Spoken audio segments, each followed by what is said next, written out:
उसके अंदर हमने एक तो विद्युत विभव की गणना सीखी थी, विद्युत विभव क्या क्या पढ़ा था हमने इसके अंदर, हमने एक तो विभवांतर पढ़ा था और एक विभव पढ़ा था, 2 पॉइंट्स पढ़े थे। क्या क्या पढ़ा था, एक तो विभवांतर पढ़ा था और एक विभव पढ़ा था, है ना। और लास्ट टॉपिक हमने पढ़ा था किसी बिंदुवत आवेश के कारण विभव किस तरीके से ज्ञात किया जाता है। ठीक है, तो एक बार मैं थोड़ा सा इसको एक बार वापस से एक्सप्लेन करता हूँ, थोड़ा समझने की कोशिश करना है इसको अच्छे से। ठीक है, क्योंकि ये टॉपिक बहुत इंपॉर्टेंट है, जितने भी न्यूमेरिकल इस चैप्टर के केवल इसी टॉपिक से अच्छी तरीके से आपको बनेंगे। ठीक है ना। इस कॉन्सेप्ट में क्या कहा था कि मान लो ये कोई हमारे पास विद्युत क्षेत्र है और ये इसका कोई स्रोत आवेश है। ठीक है ना, इस स्रोत के कारण, स्रोत आवेश के कारण इसके चारों तरफ उत्पन्न हो रहा है विद्युत क्षेत्र। इस विद्युत क्षेत्र में किसी बिंदु ए पर हम कोई आवेश लेके आते हैं अनंत से, तो क्या कहेंगे, अनंत से जब किसी आवेश को लाया जाता है तो हमें एक्सटर्नल वर्क डन करना पड़ेगा, कुछ बाह्य कार्य करना पड़ेगा। ठीक है, ये जो भी हमने बाह्य कार्य किया है ना, किस पर, इस यूनिट कैच चार्ज पर। ठीक है, जो भी हमने बाह्य कार्य किया है वो बाह्य कार्य क्या हो जाता है, विभवांतर के रूप में कलेक्ट हो जाता है, और वो कितना होता है, W external on Q of T। ठीक है, और ये विभवांतर को हम क्या लिखते हैं, VA माइनस V इनफाइनाइट, क्या हो गया, W एक्सटर्नल अपॉन QT। यहाँ इनफाइनाइट की वैल्यू क्या होती है, 0। इसलिए हम क्या कहते हैं कि किसी भी एक पर्टिकुलर बिंदु पर हम जब विभव निकालना चाहते हैं तो डायरेक्टली यहाँ से निकाल देते हैं। ये फॉर्मूला आपका बन गया, ये हो गया विभव। ठीक है, इसकी फील्ड भी हमने आपको कल दी थी, एक बार वापस उसको भी समझ लो कि W एक्सटर्नल है ना, जब अपन वर्कन करते हैं तो किन किन चीजों का ध्यान रखते हैं। सबसे पहला पॉइंट क्या है वर्कन करते समय, कि यदि हम विभव निकाल रहे हैं तो आपका एक पॉइंट इनफाइनाइट पे होना चाहिए। ठीक है, जब हम इस पॉइंट से चार्ज को लेके आ रहे हैं तो चार्ज मूव्स, जितना हो सके ना उतना हमें चार्ज को कैसे लेके आना है, स्लो लेके आना है। Charge move slowly as possible as charge moves slowly. क्यों, क्योंकि हम क्या चाहते हैं कि change in kinetic energy is nearly equal to क्या हो, 0। ठीक है, दूसरा पॉइंट बताया था, ये अप्लाई होता है केवल कंजर्वेटिव फोर्स पे। कहां पर अप्लाई होता है, कंजर्वेटिव फोर्स पे। ठीक है, मतलब अगर चार्ज को लेके आए तो बहुत धीमे धीमे लेके आए, पहला पॉइंट ये। दूसरा कि जहां संरक्षी बल की परिकल्पना हम करते हैं ना, जहां संरक्षी बल मानते हैं वहीं यहाँ पर वहां पर ही ये कॉन्सेप्ट अप्लाई होगा। कंजर्वेटिव फोर्स कौन कौन से हैं आपके पास, गुरुत्वाकर्षण बल है, विद्युत बल है, चुंबकीय बल है, नाभिकीय बल है। ये सब कैसे बल है, संरक्षी बल है, तो इन सब पर ये अप्लाई हो जाएगा। नॉन कंजर्वेटिव फोर्स पर, असंरक्षी बल पर ये अप्लाई नहीं होता है। अब कंजर्वेटिव फोर्स का मतलब क्या होता है, कंजर्वेटिव फोर्स का मतलब है कि वर्क डन, जो अपन कार्य कर रहे हैं ना, कार्य does not depends on path, है ना, जो कार्य हम कर रहे हैं वो पाथ पर निर्भर नहीं करता है। इट डिपेंड्स ओनली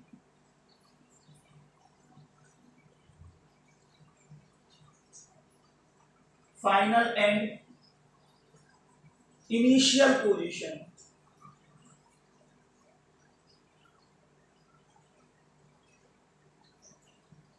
किस चीज पे डिपेंड करता है, ये फाइनल और इनिशियल पोजीशन पे डिपेंड करता है। वापस सुनो, चार्ज स्लोली मूव होना चाहिए, है ना, इतना स्लोली मूव हो कि के 0 हो जाए, कंजर्वेटिव फोर्स पे अप्लाई होता है। और कंजर्वेटिव फोर्स पे होने का मतलब क्या है कि वर्क डन, है ना, वो पाथ पे निर्भर नहीं करता है, वो निर्भर करता है केवल किस पे, उसकी इनिशियल पॉइंट क्या है, मतलब कहां से हमने उसको उठाया और कहां तक हम लेके गए हैं। ठीक है, ये सारे पॉइंट क्लियर है। इसमें एक पॉइंट और ध्यान रखना है कि जो अपन विभव निकालते हैं ना, पोटेंशियल डिफरेंस, क्या निकालते हैं, पोटेंशियल डिफरेंस। ठीक है, इस पोटेंशियल डिफरेंस में, है ना, कंजर्वेटिव फोर्स को अप्लाई हो ही रहा है। ठीक है, तो ये जो कंजर्वेटिव फोर्स है ना, ठीक है, ध्यान से बोल रहा हूँ, ये कंजर्वेटिव फोर्स और ये डेल वी, ठीक है, इन दोनों में डिफरेंस बता रहा हूँ। हम क्या कह रहे हैं कि जो डेल वी है ना, वो हमेशा, ध्यान रखो, हमेशा डेल वी हमेशा फिक्स है। हमेशा क्या होता है फोर्स ऑफ ई, यहाँ पर जब विद्युत की बात कर रहे हैं ना, या फिर कहीं भी बात कर लो, अभी हम विद्युत की बात करें तो कहेंगे फोर्स ऑफ ई के अगेंस्ट वर्क करता है। समझ में आया? जो डेल ऑफ ई निकालेंगे ना, हमेशा किसके अगेंस्ट निकालेंगे, एफ ऑफ ई के अगेंस्ट निकालेंगे। ठीक है, अब इसको थोड़ा सा हमें फील करना पड़ेगा कि ये अगेंस्ट का मतलब क्या है, किस तरीके से काम करता है। ठीक है, इसके लिए थोड़ा सा पॉइंट देखो, मैं बता रहा हूँ आपको। कल का लेक्चर है, रिपीट कर रहा हूँ जस्ट ताकि आपको कॉन्सेप्ट समझ में आ जाए और अच्छे से। अब कल आपने एक बार पढ़ लिया होगा ना, तो जो चीजें मैं कल आपको जो बताना चाह रहा था वो सारी चीजें फील के साथ क्लियर होनी चाहिए, तब जाके टॉपिक अच्छे से क्लियर होगा। इसलिए थोड़ा सा रिवीजन इसमें दोबारा से कर रहा हूँ। मैंने क्या कहा कि यहाँ पे कोई पॉइंट था अनंत, ठीक है, और यहाँ कोई पॉइंट है ए, ठीक है, जो कि कोई विद्युत क्षेत्र में रखा हुआ है, और ये क्या है आपका सोर्स चार्ज, कोई स्रोत आवेश। ठीक है, अब हम क्या कह रहे हैं, यहां से क्यूटी उठाना चाहते हैं और यहां पर लाना चाहते हैं। यहां से क्यूटी उठाकर इस पॉइंट पर लेके आना चाहते हैं। तो हम क्या कह रहे हैं कि इनफाइनाइट पॉइंट का आर हमें नहीं पता कि ये आर कितना है ना, ये हमें पता नहीं होता है। ठीक है, तो इसको सॉल्व करने के लिए हमने इसमें जस्ट अपोजिट प्रोसेस अप्लाई की है। ऐसा करते नहीं है रियल में, जस्ट अजम्पशन है। ठीक है, जस्ट अजम्पशन है कैलकुलेशन को सॉल्व करने के लिए अपोजिट प्रोसेस करते हैं। ठीक है, किसकी कैलकुलेशन, अपोजिट प्रोसेस का मतलब क्या होगा, ध्यान से सुनना कि भाई ये पॉइंट ए है, ये आपका सोर्स चार्ज रखा है, और ये आपका पॉइंट इनफाइनाइट। सुनना ध्यान से, हमने क्या माना कि हमने पहले चार्ज को कहां रख दिया, Q ऑफ T पे रख दिया, सॉरी ए पे रख दिया, चार्ज के चार्ज को उठा के ए पे रख दिया। अब देखो जैसे मैंने चार्ज को ए पे रखा, तो ये जो आपका स्रोत आवेश है ये इस पर एक धक्का लगाएगा ना, एक बल लगाएगा ना, रिपल्सिव फोर्स लगाएगा ना, इस रिपल्सिव फोर्स की वजह से ये किधर जाएगा, इधर जाएगा, फोर्स लगता रहेगा, ये चलता रहेगा चलता रहेगा चलता रहेगा, और एट लास्ट ये कहां रुक जाएगा, इनफाइनाइट पे जाके रुक जाएगा। वो पॉइंट हम कैलकुलेट कर लेंगे इस पॉइंट से, तो ये हमें क्या मिल जाएगी, आर। ठीक है, तो ये हमने अपोजिट प्रोसेस क्यों की है, आर को मानने के लिए, क्योंकि हमने आर को मानने के लिए। लेकिन अब सुनो, इसमें क्या हमने यहाँ पर कोई एक्सटर्नल फोर्स लगाया क्या, नहीं ना, ये तो केवल इस सोर्स की वजह से लगा। तो हम बोल रहे हैं कि हमें वर्क करना पड़ता है अगेंस्ट द इलेक्ट्रिक फील्ड। तो हमने तो कोई वर्क अभी किया नहीं, तो हम क्या कहते हैं कि जब ये इधर जा रहा होता है ना, तो हम पीछे इस पे फोर्स लगाते हैं। बड़े ध्यान से सुनना, ये इंपॉर्टेंट चीज है, बस ये फीलिंग है। पीछे क्या लगाते हैं, फोर्स लगाते हैं, और इस तरीके से फोर्स लगाते हैं कि ये चार्ज धीमे धीमे यहां से इनफाइनाइट की ओर बढ़े। जैसे कोई चीज जा रही है, किसी में फोर्स लगा रहा है, कोई चीज जा रही है यहां से, तो हम उसको पीछे से खींच लिया और फिर धीरे धीरे धीरे धीरे छोड़ा। ठीक है, तो वो चार्ज कैसे मूव करेगा, स्लोली, और हम वर्क डन कर रहे हैं against the electric field, work done कर रहे हैं against the electric field on per unit charge. ठीक है, तो amount of work done on per unit charge against the electric field is called potential difference। ठीक है, समझ में आया, क्लियर हो गया एकदम से। तो हम क्या कह रहे हैं, हमने f ऑफ e तो लग रहा है इधर, लेकिन हमने वर्क किधर किया, इधर किया। एक्चुअल में ये f ऑफ e का उल्टा है, तो हमने क्या लिख दिया कि ये है ना, वो कितना हो गया, minus f of e vector हो गया। ठीक है, डायरेक्शन वाइज अपोजिट है, इसलिए मैंने इसको minus f of e vector, लेकिन वैसे तो मैग्नीट्यूड सेम है। तो हम क्या कह रहे हैं कि जो वर्क डन होता है ना, अब ध्यान खुदे को ध्यान से, वर्क डन एक्सटर्नल से तो काम खत्म हो गया, पर एक बार फिर दोबारा सोचो, वर्क डन एक्सटर्नल कितना होगा बताओ, f e डॉट dr, यही तो था। इसको सॉल्व करा तो ये आया f e dr cos theta. Start किया हमने कहां से, r से कहां तक, इनफाइनाइट तक। कहां से स्टार्ट किया, r से कहां तक, इनफाइनाइट। इसको सॉल्व करना है, इसको सॉल्व करना तो आपको आता है, क्या लिखोगे, k q s q t D R cos theta कितना है देखो 180 है ना। देखो चार्ज जा किधर रहा है, इधर, फोर्स किधर लगा रहे हैं, हम कहां लगा रहे हैं, एक्सटर्नल फोर्स पीछे, ठीक है। तो cos 180 degree from r to infinity. हम कहां से चल रहे हैं, r से कहां तक चल रहे हैं, इंफिनिटी। बात समझ में आ गई। अब हमें इसको सॉल्व करना है, डिवाइडेड बाय r स्क्वायर, ठीक है। अब हम क्या कह रहे हैं, इसमें k कॉमन है, qs कॉमन है, qt कॉमन है, ठीक है। हमें इंटीग्रेशन करना है r के रेस्पेक्ट में 1 अपॉन r स्क्वायर। अच्छा cos 80 को मैं क्या लिख दूं, आपसे cos 180 को माइनस, यहां तक की सारी बातें क्लियर है आपको, ठीक है। अब हमें इसको केवल और केवल क्या करना है, सॉल्व करना है। तो सॉल्व करना है देखो, ठीक है। इंटीग्रेशन आपको आना चाहिए सॉल्व करने के लिए। इसका इंटीग्रेशन क्या हो गया, माइनस के qs qt, और इसका इंटीग्रेशन होता है माइनस के 1/r, कहां से कहां तक, फ्रॉम r टू इंफिनिटी, ठीक है। सॉल्व करें इसको, सॉल्व करते हैं, k qs qt माइनस का 1 upon infinity, minus of minus plus 1 upon r, ठीक है। यहां क्या आ रहा था अपना, माइनस आ रहा था, ठीक है। इसको सॉल्व करा तो कितना हो गया, माइनस का k qs qt divided by r। तो ये क्या निकला हमारा, w एक्सटर्नल। ये बात समझ में आई क्या, ये w एक्सटर्नल निकल गया। लेकिन ये w एक्सटर्नल निकला कहां से कहां तक का है, यहां से देखो, ये w एक्सटर्नल निकला है पॉइंट a से इंफिनिटी तक, पॉइंट a से इंफिनिटी तक का। अब कंजर्वेटिव फोर्स में हम कहना क्या चाह रहे हैं, एक्चुअली हम निकालना कहां से कहां तक का चाह रहे थे, w एक्सटर्नल निकाला कहां से कहां तक का है हमने, a टू इंफिनिटी। लेकिन हमारी डेफिनेशन क्या कहती है, हम कहां से कहां तक निकाल सकते हैं, इंफिनिटी टू a, ठीक है। अब हम कहते हैं ये तो पाथ पे इंडिपेंडेंट है, इसका मतलब क्या हुआ कि w external a to infinity plus w external infinity to a is going to be 0। इसका मतलब क्या हुआ, w external a to infinity is equal to minus of w external infinity to a।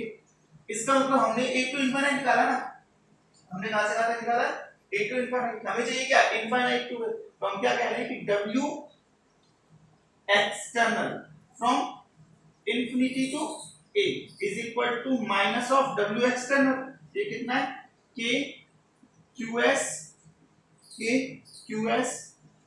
qt divided by r।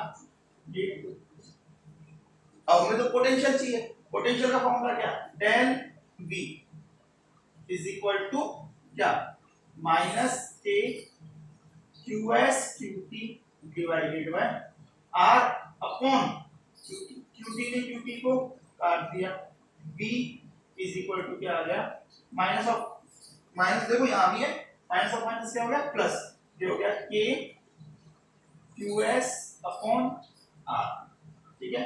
Unit हो गई, तो ये हो गया पोटेंशियल। एक्चुअल में इसको भी देखिए क्या है, ये v final minus v initial is equal to k qs upon r volt, ठीक है। इसकी वैल्यू होती है 0। तो हम क्या कहते हैं कि due to a point charge, है ना, जो फार्मूला आता है ना वो कितना आता है आपका kq बाय r वोल्ट, ये फार्मूला निकल के आता है, ठीक है। तो आपको अच्छे से लर्न होना चाहिए, किसी बिंदुवत आवेश के कारण विभव की गणना, ठीक है, एकदम से, ठीक है। अब जब ये बात समझ में आ गई तो आप इसमें एक चीज और नोट करो, क्या, कि potential due two point charge का फॉर्मूला होता है kq बाय r, ये बात बिल्कुल सही। लेकिन यहाँ पे एक बात, क्या, q विद साइन रखा जाता है, कैसे रखा जाता है, q विद साइन रखा जाता है। विद साइन रखने का मतलब क्या है, हम पॉजिटिव भी लेंगे नेगेटिव भी लेंगे। यदि हमारे पास पॉजिटिव चार्ज है तो आंसर आएगा kq बाय r, और नेगेटिव चार्ज है तो आंसर आएगा माइनस के kq बाय r। समझ आया, पॉजिटिव चार्ज का आंसर क्या आएगा, kq by r, negative charge का आंसर क्या आएगा, माइनस का kq बाय r। क्लियर, चलो, है ना। अब जैसे इस पे कोई क्वेश्चन बना दे, आपसे पूछ ले, क्या कहें, कि एक स्फीयर है, इसको मैंने 5 माइक्रोकूलम का चार्ज दिया, ठीक है। इसके सेंटर से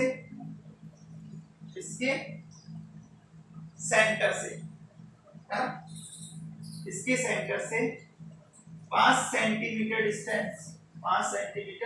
डिस्टेंस पर कोई एक पॉइंट P अवेलेबल है अपने पास, उस पॉइंट पे आपको विभव बताना है, ठीक है। तो आप क्या कह दोगे, V K Q divided by R कर दो। K की वैल्यू कितने तक हो गई भाई, K की वैल्यू होती है कितनी होती है 9 टू 10 पावर 9। Q कितना है 5 माइक्रोकूलम है ना, तो क्या दोगे 5 microcoulomb divided by R। R कितना है 5 सेंटीमीटर। सॉल्व करेंगे, 5 में 5 को काटा, ये हो गया 4 और ये हो गया 9 into 10 पावर 5। कर लो ऐसे क्वेश्चन, ठीक है, इजी क्वेश्चन। अच्छा और कैसे क्वेश्चन बनते हैं इसमें पोटेंशियल डिफरेंस से रिलेटेड, वो देखो, ये क्वेश्चन समझ में आया ना आपको। इसके बाद क्वेश्चन और कैसे कैसे बन सकते हैं, देखो इधर हम क्या कह रहे हैं कि हमने लिया डेल वी। इस डेल वी का मतलब होता है सबसे पहले फाइनल पॉइंट को वोल्टेज लिखो और इनिशियल पॉइंट को वोल्टेज लिखो, इस पॉइंट को ध्यान रखना, ठीक है। सबसे पहले फाइनल पॉइंट पे पोटेंशियल है और उसके बाद इनिशियल पॉइंट पे पोटेंशियल है। आपसे W एक्सटर्नल पूछ ले तो कुछ नहीं करना, टेस्ट चार्ज को इस पोटेंशियल से मल्टीप्लाई कर देना, ठीक है ना, तो ये W एक्सटर्नल निकल जाएगा। तो इन फॉर्मूलों पर बेस्ड क्वेश्चंस पूछे जाते हैं, ठीक है, क्लियर एकदम से। नेक्स्ट पॉइंट सुनो। अब हम क्या करना चाहते हैं, इस चैप्टर को थोड़ा सा आगे बढ़ाना चाहते हैं। तो इस चैप्टर को आगे बढ़ाने के लिए हमें पिछले कॉन्सेप्ट पता होने चाहिए, ठीक है। जैसे कि ई वेक्टर सुपरपोजिशन प्रिंसिपल, याद है क्या, चलो ऐसे ध्यान रखो आप कि विभव के लिए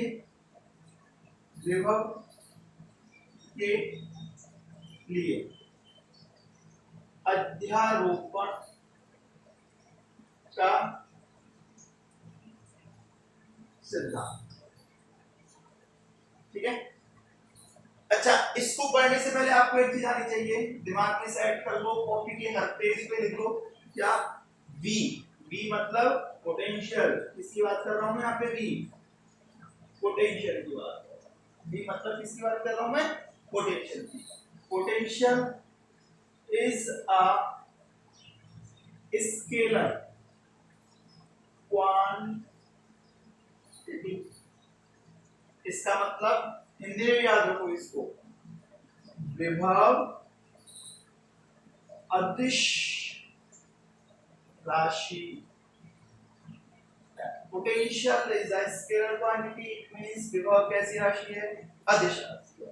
इसका मतलब ये हुआ कि इसमें दिशा का कोई चक्कर नहीं पड़ेगा, ठीक है। ई वेक्टर में तो हमें डायरेक्शन निकालनी पड़ती थी ना, वेक्टर सम करना पड़ता था ना, यहाँ पे हमें सुपरपोजिशन प्रिंसिपल के लिए कोई वेक्टर सम करने की जरूरत नहीं है, हम यहाँ पे डायरेक्टली ऐड करते हैं, ठीक है। जैसे कि तो फॉर्मूला क्या हुआ, इसका फॉर्मूला क्या हुआ, जैसे कि टोटल विभव क्या हो जाएगा, V नेट, टोटल विभव जितने भी आवेश है ना उन सभी विभवों के आवेशों का योग हो जाएगा। योग कौन सा होगा, योग कौन सा होगा, योग कौन सा होगा, बीजगणितीय।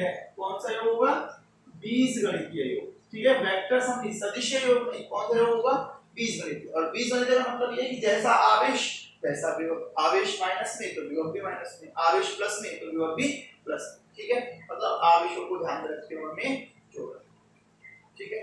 तो क्या कहेंगे, यदि किसी निकाय में n आवेश उपस्थित है तो किसी एक आवेश पर परिणामी विभव निकाय में उपस्थित सभी आवेशों के बीजगणितीय योग के बराबर होता है, अर्थात V net is equal to V1 plus V2 plus V3। यदि आप इसको डायग्रामेटिकली शो करना चाहो तो डायग्रामेटिकली शो कर सकते हो चित्र से, कैसे, Q1 Q2 Q3 Qn, माना कि डिस्टेंस कितनी R1, ये हो गया Q1, ये हो गया Q2, ये हो गया Qn, ठीक है। ये डिस्टेंस कितनी R2, ये डिस्टेंस कितनी Rn, ठीक है। तो हम क्या कहेंगे, V नेट, यहाँ पे जो V लग रहा है ना नेट, वो क्या होगा V1 plus V2 plus V3, and तक चलता रहेगा। ठीक है, समझ आएगा। अब इसको थोड़ा सा और सॉल्व कर लेते हैं। समझ में आ गया ना, सिंपल है, कोई दिक्कत नहीं। डायग्राम बनाओ तो बना दो, है ना, नहीं तो भी कोई प्रॉब्लम नहीं है, सीधा सीधा समझ में आ जाता है हमें। ठीक है, अब यहाँ पे वैल्यूज रखनी है हमें, तो k मान लो पहला charge q1, q1 divided by r1 plus k q2 divided by r2 plus k q3 divided by r3, ऐसा चलता रहेगा कहां तक, n टर्म्स तक। तो क्या करोगे, k को common, sigma i is equal to 1 to n q of i divided by r, ये आपका हो गया फॉर्मूला तैयार किसका, नेट पोटेंशियल फाइंड आउट करना। ठीक है, अच्छा यूनिट तो आप बता ही दोगे ना, बताओ क्या होती है यूनिट, वोल्ट। ठीक है, समझ आया। तो कितना आसान है बोलूंगा, केवल चार्ज देखो, डिस्टेंस देखो और फॉर्मूला लगा के जोड़ के चलो। ठीक है, कुछ क्वेश्चंस भी इसके देख लेते हैं ताकि आपको क्वेश्चंस समझ में आ जाए। वैसे तो सारे क्वेश्चन कर रखे हैं हमने, ठीक है ना, और आसान लगेंगे चैप्टर नंबर 2 से, बट फिर भी दो चार क्वेश्चन देख लेते हैं। मैंने कहा ये triangle side √2 charge 2 microcoulomb 2 microcoulomb 2 microcoulomb, ये पॉइंट √3 मान लेते हैं, √3, ये पॉइंट O। आपसे पूछा इस पॉइंट O पर विभव बताओ यदि ये पॉइंट केंद्र है इस इक्विलैटरल ट्रायंगल का। इक्विलैटरल ट्रायंगल मतलब समबाहु त्रिभुज, इसकी सारी भुजाएं समान है। ठीक है, ऐसे ट्रायंगल का एक केंद्र है। तो आप क्या कहोगे कि यहां से यहां तक की डिस्टेंस पता लगेगा आपको, यहां से यहां तक की डिस्टेंस पता लगेगा और यहां से यहां तक की डिस्टेंस, माना कि डिस्टेंस कितनी है ay√3, ये कितनी है ay√3, ये कितनी है ay√3। वैसे हमें मानने की जरूरत नहीं, हमें पता होता है कि डिस्टेंस कितनी होती है, a/√3 होती है, हम जानते हैं इस बात। ठीक है ना, किसी भी समबाहु त्रिभुज की केंद्र से शीर्ष के बीच की दूरी a/√3 होती है। a की वैल्यू कितनी दी है मैंने आपको, √3 मीटर दी है, कितनी दी है, √3 मीटर। तो बताओ v1 कितना हो गया, तो आप क्या दोगे कि q1 अपॉन r1 कितना, √3 डिवाइडेड बाय √3। ठीक है, फिर पूछा v2 कितना, वोल्ट में, फिर पूछा v2 कितना भाई, तो आप क्या होगा, कितना ही तो है, वापस से लिख देंगे k * 2 microcoulomb divided by 1 volt. फिर पूछा दोबारा v3 बताओ, तो आपने v3 भी बोल दिया, कितना है sir, 2 microcoulomb divided by 1 volt. अब हमने कहा कि टोटल बताओ, टोटल को तीनों को जोड़ लेंगे, तीनों को जोड़ेंगे कितना आएगा, v net is equal to v1 plus v2 plus v3, मतलब 3 into k, k की वैल्यू कितनी, पहले बार लिख लेते हैं k into 2 माइक्रोकूलम बटे 1, है ना, 3 गुणा 9 गुणा 10 की घात 9 गुणा 2 गुणा 10 की घात -6 बटे 1। ठीक है, तो 9 से 27 गुणे के 54 10 की घात 3, है ना, ये हमारा आंसर। कितना आसान है, कुछ नहीं किया ना इसने, इसको उठाया डिस्टेंस निकाली, इसको उठाया डिस्टेंस निकाली, इसको उठाया डिस्टेंस निकाली, तीनों निकाल के जोड़ दो। ठीक है ना, जैसे कि और देखो,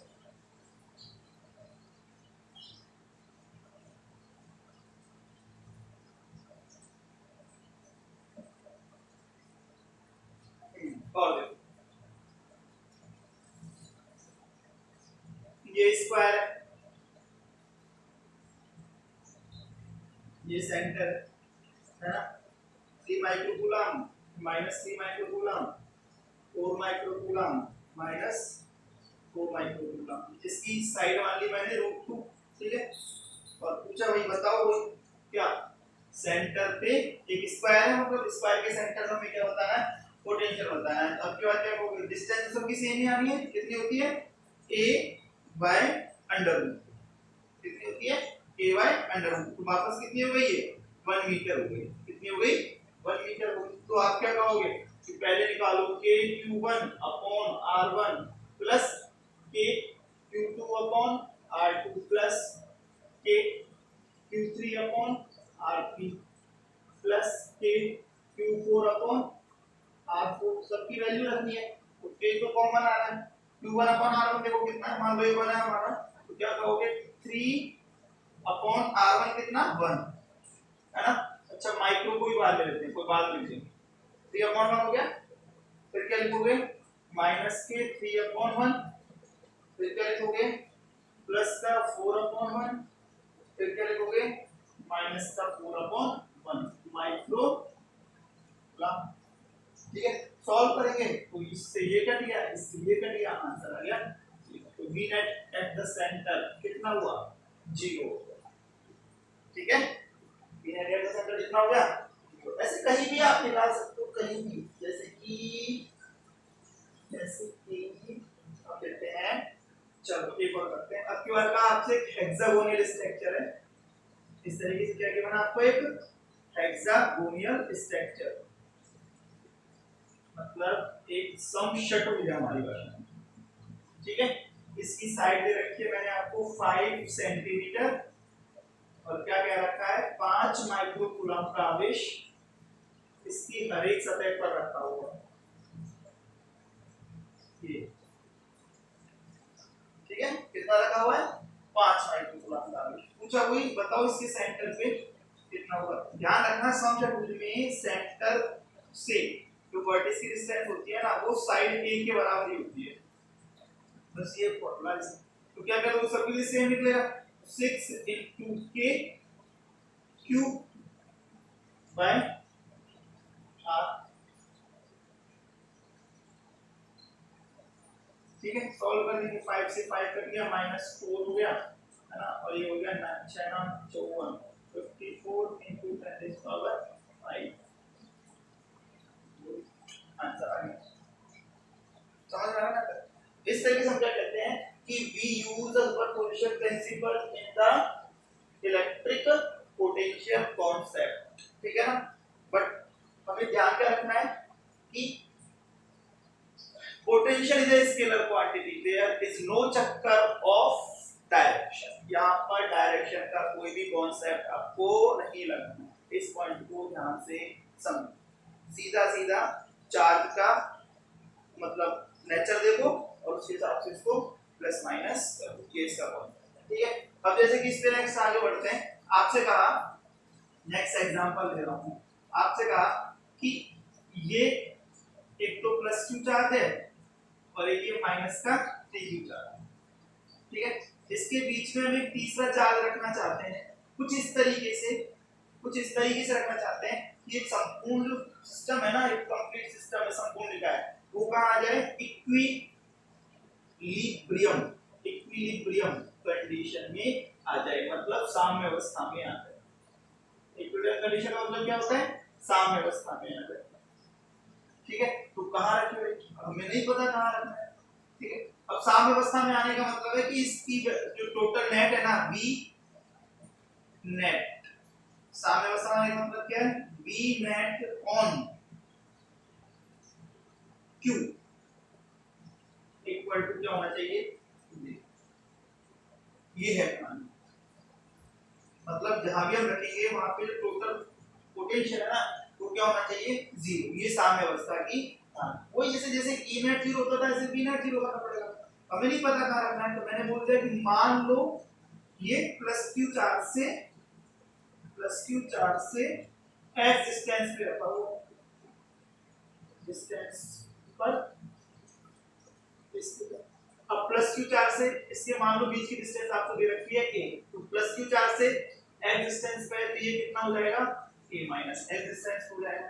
तो हम क्या करेंगे v नेट पहले निकालेंगे v u2 प्लस q है ना, फिर निकालेंगे plus v d2 minus q बराबर 0। v u2 प्लस q कितना हो जाएगा k q upon x minus 3q, sorry minus 3q कितना हो जाएगा k 3q upon a minus x बराबर क्या कर दिया 0 कर दिया। इसको सॉल्व करना है तो सॉल्व करूं k q अपॉन x बराबर 3 k q upon a minus x। ठीक है, तो k q ने तो k q को काट दिया और ये हो गया 3x बराबर a माइनस x, मतलब a इज इक्वल टू हो गया x इज इक्वल टू हो गया a बाय 2। कहने का मतलब क्या हुआ यहां से a by 4 डिस्टेंस पे वो होगा। से कितना होगा a minus a by 4 depends on the option कि हमें कौन सा लिखना है। हो सकता है ये ऑप्शन जब ये जाता है माइनस 3q से कितनी दूरी पर बात करोगे a माइनस a बाय 4 मतलब क्या हो गया 3a बाय 4 डिस्टेंस।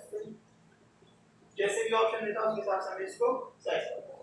हां ये कंफर्म है कि दोनों में से एक ऑप्शन देगा है ना, और यदि मान लो मल्टीपल ऑप्शन है ये हो सकता है दोनों कर दिए। ठीक है, तो ये बात तो हमें समझ में आती है कि v नेट को 0 होने के लिए दो चार्ज अपोजिट होने चाहिए। सोचो यदि दो चार्ज अपोजिट नहीं होंगे तो क्या कभी v नेट 0 हो सकता है? नहीं हो सकता।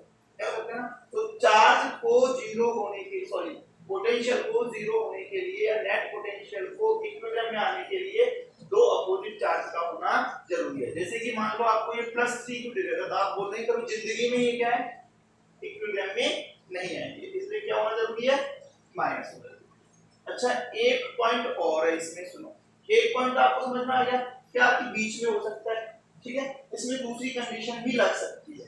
इसमें दो स्थितियां होती है, दो स्थितियां कैसे देखो इधर वो बना लेता हूं मैं वापस से, ये माइनस क्यू ये प्लस क्यू सॉरी ये माइनस का 3q। ऐसा भी तो हो सकता है कि हम इस प्लस क्यू चार्ज को जहां पर छोटे चार्ज के बताया था ना ई वेक्टर में जिसका मैग्नीट्यूड कम होता है उसके पीछे की तरफ रख देते हैं। मान लो मैंने इस चार्ज को यहां रख दिया, अब कैसे करेंगे तो माना कि डिस्टेंस इस प्लस क्यू चार्ज से कितनी है x है, तो यहां से कितनी हो जाएगी इसकी a प्लस x हो जाएगी। तो एक कंडीशन और मिल जाएगी, क्या क्या मिलेगी k q divided by x बराबर 3kq divided by a plus x। ऐसे भी हम इसको सॉल्व कर सकते हैं, मतलब दोनों ही आंसर आपको लिखने पड़ेंगे। वो ऑप्शन में देगा इस तरीके से कि दोनों आंसर आपके आ जाए। तो a प्लस x बराबर 3x, तो a बराबर 2x या x बराबर a डिवाइडेड बाय 2। तो हम क्या बोलेंगे इस कंडीशन में x की वैल्यू कितनी होगी a डिवाइडेड। ठीक है, और प्लस माइनस 3 कुछ देखेंगे तो डिस्टेंस कितनी हो जाएगी a डिवाइडेड बाय 2 मतलब 3a बाय 2। ठीक है, तो दोनों ऑप्शन सही है। माइनस q से सॉरी प्लस q से a बाय 2 दूरी पर और प्लस q से पहले कितने की थी a बाय 4 राइट साइड, मतलब राइट लेफ्ट का ध्यान रखना। प्लस q से a बाय 4 तो राइट साइड आ सकता है और a बाय 2 लेफ्ट साइड आ सकता है। हमेशा पोटेंशियल की दो कंडीशन बनेगी इक्विलिब्रियम पॉइंट। ठीक है, कितनी कंडीशन बनेगी दो कंडीशन हमेशा फिक्स है। ठीक है, इसके लिए चार्ज को अपोजिट होना जरूरी है। की पॉइंट बताओ दो पोजीशन बनेगी फिक्स है, चार्ज नेगेटिव है मतलब दोनों अपोजिट डायरेक्शन में है अपोजिट नेचर के हैं तभी भी नेट में इक्विलिब्रियम कंडीशन हम निकाल सकते हैं, अन्यथा नहीं निकाल सकते। ठीक है ना,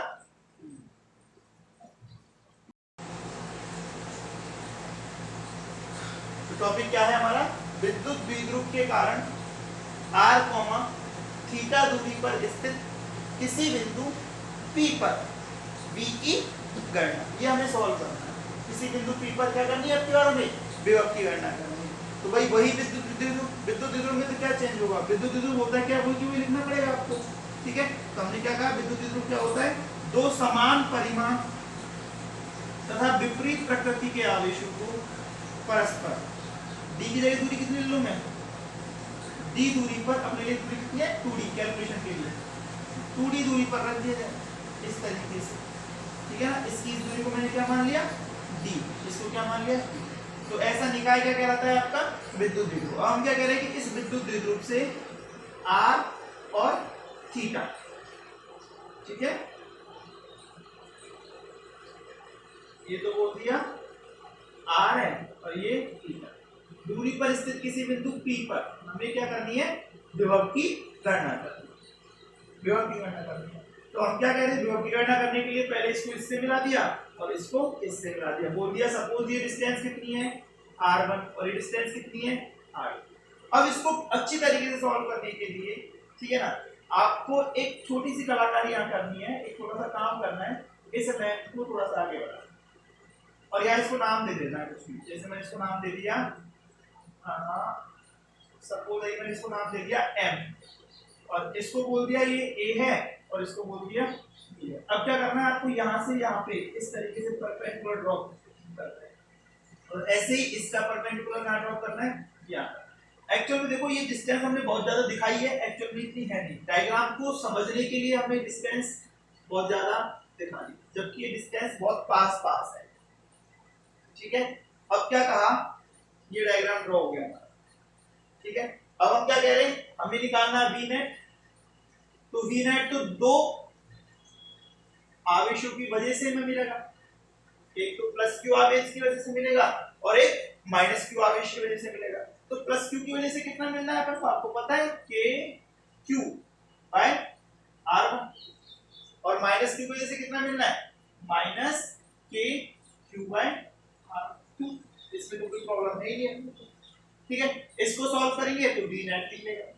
अब बताओ वी नेट कितना, के क्यू तो मैं कॉमन ले लूंगा और बचेगा कितना हमारे पास, r1 r2 upon r1 r2 minus r। अब हमारा पूरा जो एम है ना इस डेरिवेशन का, वो क्या है, इस r1 और r2 को r में कन्वर्ट करना है। r1 और r2 को किसमें कन्वर्ट करना है, r में कन्वर्ट करना है। ठीक है, तो पहले तो आप इसको लर्न करो। लर्न कैसे करो बताओ। देखो आप ये बताओ कि ये, इसको नाम दे दो n। ठीक है, आप मेरे को ये बताओ कि Pn छोटा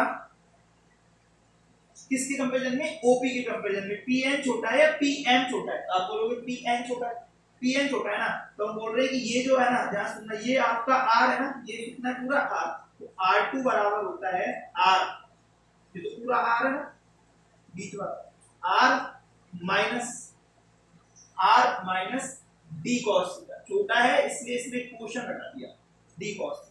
इसी तरीके से R1 बराबर कितना हो जाएगा, R plus D cos theta. ठीक है, अब यहाँ ये D cos थीटा है ना, एक्चुअल में वो क्या है, D cos थीटा हमारी ये लेंथ है, इसको हम ON बोल सकते हैं। ऐसे यहाँ पे D cos थीटा क्या है आपकी, ये वाली लेंथ है, इसको हम क्या बोल सकते हैं, OM बोल सकते हैं। अब देखो ये थीटा तो ये भी थीटा होगा ना, थीटा होगा। अब देखो ध्यान से सुनो, ध्यान से देखना,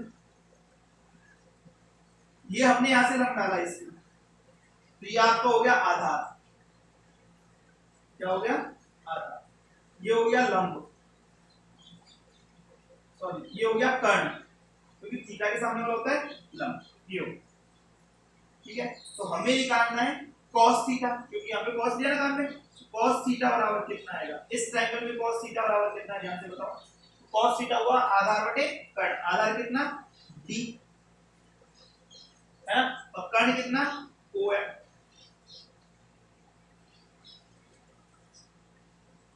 समझ में आएगा, एक मिनट,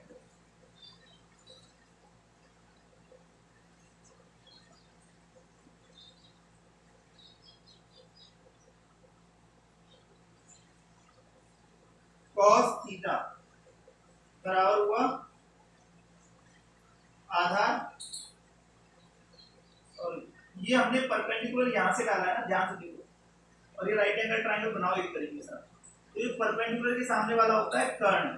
ठीक है, ये तो हुआ आपका कर्ण, वेरी सॉरी, ये हुआ लंब और ये हुआ आपका आधार बेस। ठीक है, तो हम क्या बोल रहे हैं, आधार OM डिवाइडेड बाय कर्ण, कर्ण कितना है d, तो OM बराबर कितना हो गया आपका d cos थीटा हो गया। इसी तरीके से इस ट्रायंगल में देखो, इस ट्रायंगल में ON बराबर कितना निकल जाएगा, d cos थीटा। अब देखेंगे चित्र ज्यामिति से, किससे, चित्र ज्यामिति से माना गया है कि डिस्टेंस हमारी बहुत कम है, इसलिए क्या बोलेंगे कि R1 is nearly equal to कितना है, R1 is nearly equal to कितना है, R प्लस OM। इसी तरीके से R2 is nearly equal to कितना है, R माइनस OM। ये कलाकारी आपको यहाँ पर करनी चाहिए, ये पॉइंट आपको ध्यान रखना पड़ेगा। ठीक है ना, ये चित्र बना के ये चीज आपको समझानी पड़ेगी, और कुछ नहीं करना, इसमें R1 और R2 की अब वैल्यू पुट करनी है, सीधा हमारा आंसर आ जाएगा। यहाँ तक की बात दोबारा समझ लो, बस यहाँ तक ही समझना है इसमें, इसके अलावा समझने कुछ है भी। ध्यान से सुनो क्या कह रहा हूँ मैं, एक विद्युत द्विध्रुव, एक क्या लिया, विद्युत द्विध्रुव लिया है ना, इसका सेंटर पॉइंट O माना, ये डिस्टेंस d होगी, ये वाली डिस्टेंस भी d होगी। यहाँ से r और थीटा पर कोई पॉइंट P है, जहाँ पर हमें क्या निकालना है, विद्युत विभव की गणना करनी है। इसके लिए A से लेकर P तक की दूरी को R1 बोल दिया, P से लेके B तक की दूरी को R2 बोल दिया और ये वाली बीच की डिस्टेंस हमारी क्या हो गई R। इसको थोड़ा सा आगे बढ़ाया, इस पे परपेंडिकुलर डाला, मतलब N से पर ऐसे इस पे परपेंडिकुलर डाला। ये डिस्टेंस बहुत कम है, दिखाने को इतनी बड़ी कर दी पर डिस्टेंस क्या होती है, बहुत कम होती है। ठीक है, तो R1 बराबर हमने मान लिया OM। OM क्या है, OP, sorry OP plus OM, PM। PM बराबर क्या है, OP प्लस OM। तो OP प्लस OM मतलब R प्लस OM। तो R1 ये इक्वल टू इसके R प्लस OM के। इसी तरीके से R2 कितना है, R माइनस ON के इक्वल है, R माइनस ON के इक्वल है। ठीक है, अब OM और ON की वैल्यू आपको पता लग गई कितनी है, d cos थीटा, और इधर भी कितनी है, d cos थीटा। अब आपको क्या करना है, इसमें वैल्यू पुट करनी है और इसको सॉल्व करना है। तो इसको मैं ऐसे मिटा रहा हूं थोड़ा सा। ठीक है, ये क्वेश्चन अब काम नहीं आया तो ये फार्मूला में काम देना सीधा सीधा। ठीक है, तो देखो क्या कहा मैंने कहा यहां पर आप सीधा सीधा ये वैल्यू पुट कर दो। तो देखो क्या आया, v net is equal to k2 तो बाहर, R2 कितना है देखो, R minus d cos theta minus R minus d cos theta. समझ में है ना, R प्लस होता R2 कितना, R minus d cos theta plus R minus d cos theta divided by R square minus d square cos square theta. ठीक है, तो यहां से R से R कैंसिल, कितना आ गया k q 2d cos theta divided by R square minus d square cos square theta. यह माना गया है कि d cos थीटा है ना वो बहुत कम है, यहां d is very small than R, so d square cos square theta को R स्क्वायर की तुलना में मानना चाहो तो, नहीं चाहे तो रिजल्ट ला सकते हो आप, नगण्य माना जा सकता है, माना जाता है। इसलिए b कितना आया k। अब देखो q into td 2d chapter number second क्या बोला था इसको, p वेक्टर, तो chapter number first into cos theta divided by r square. Direction का कोई लफड़ा नहीं है, इसलिए हम सीधा सीधा p बोल सकते हैं। इसलिए v इज इक्वल टू कितना आ गया आपके पास, kp cos theta divided by r square. कितना निकल जाएगा, kp cos theta divided by r square. अब ये थीटा डिपेंड करता है कितना बनना है। ठीक है, यदि मान लो थीटा 0 डिग्री हुआ, ये समझ में आया, केवल वैल्यू रखी और सॉल्व करा।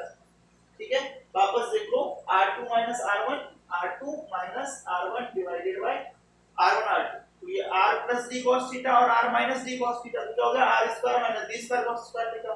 इसको हमने नेगलेक्ट कर दिया इसके कंपैरिजन में, तो ये बचा हमारे पास kp cos theta upon r square, जहां थीटा क्या है, कोण है, किस किस के बीच का कोण है, द्विध्रुव के बिंदु O और पॉइंट P है ना, को मिलाने वाली रेखा के बीच कोण है। जैसे कि ये जो थीटा है ना, ध्यान से देखो क्या है, पॉइंट O और P को मिलाने वाली रेखा, द्विध्रुव के पॉइंट O और P को मिलाने वाली रेखा का बिंदु द्विध्रुव से बनने वाला कोण, यही तो है थीटा। तो हम बोल रहे हैं कि यदि मान लो थीटा 0 डिग्री हो जाए तो ये तो ऐसे चल जाएगा और ये हो जाएगी अक्ष, क्या हो जाएगी, अक्ष, और थीटा बराबर 90 डिग्री हो जाए तो P ऐसे चल जाएगा, ये हो जाएगी निरक्ष।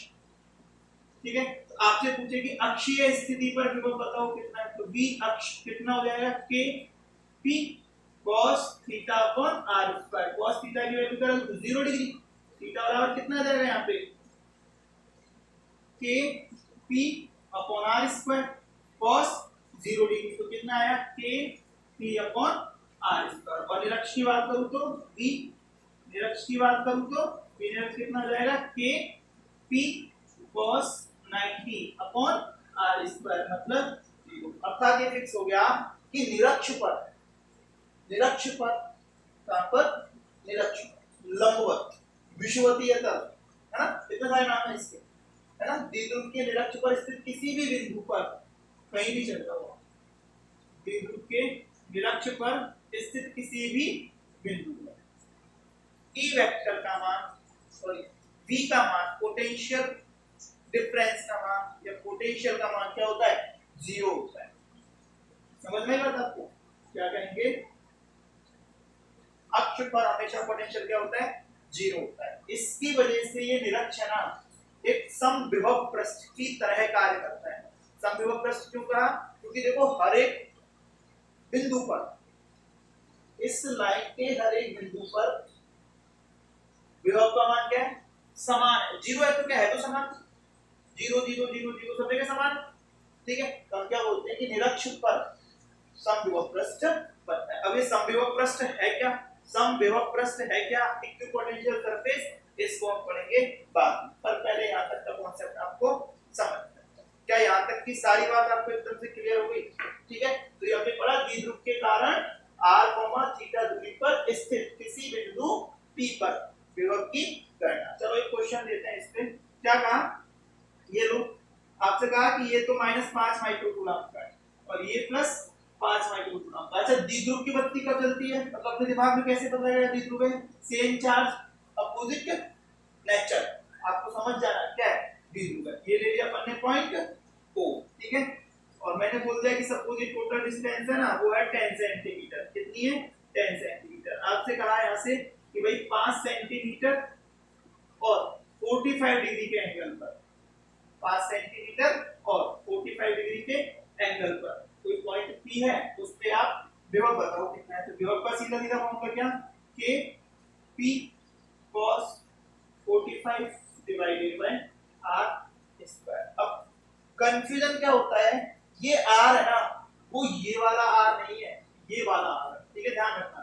तो k की जगह 9 × 10⁻⁹ p नहीं दिया, p की जगह q 5 × 10⁻⁻⁶ d कितना, इन दोनों के बीच की डिस्टेंस कितनी है 10 सेंटीमीटर, 10 सेंटीमीटर को किससे मतलब metre, divided by r square, r कितना है 5 सेंटीमीटर, सॉरी इसको 5 थोड़ा सा कम दे दिया मैं, इसको 50 बोल दूंगा, 50 सेंटीमीटर। तो ये हो गया 50 × 50 × 10⁻⁴, ठीक है। और cos थीटा क्या लगा दो आप 1/√2, इसको सॉल्व कर लो। तो देखो -4 में इसको कर दिया -2, -2 हो गया प्लस का 5, ठीक है।